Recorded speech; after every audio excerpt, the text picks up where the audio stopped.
You know, I thought before I put all this cool software away, maybe we could take a look at a few things.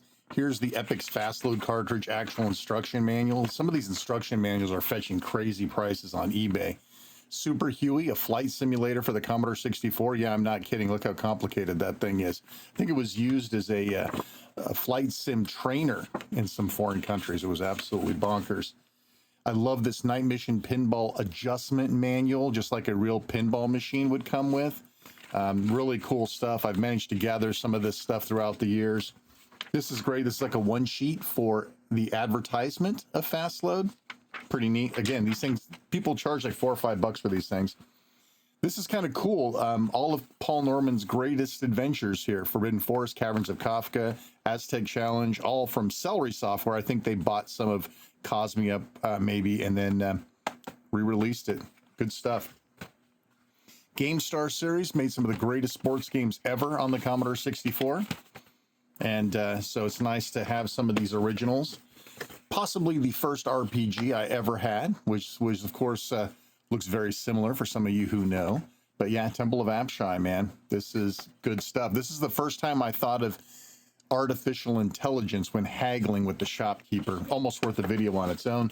Questron 2, my first proper RPG. I know you're thinking, oh, it looks like Ultimate now.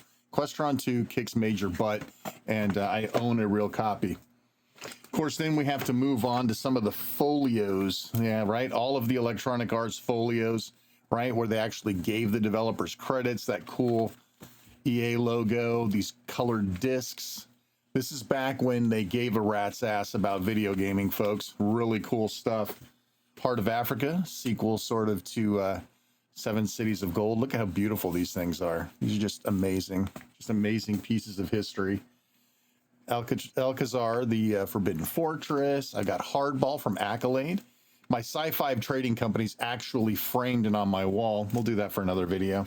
Skyfox, right? Everybody loves some Skyfox. Look at this. How great is that? Cartoon on the inside, little comic book, Touchdown Football. That one's actually taken down and put in one of my cases. And of course, I do have a backup of Seven Cities of Gold. And this actually also sits up on my wall, I believe, in a folio scenario. So, yeah, these were the days, folks. These were the days when gaming meant something, when it was a tactile experience, when it wasn't just buying captchas or loot boxes. This was the real era of gaming. I hope you enjoyed it.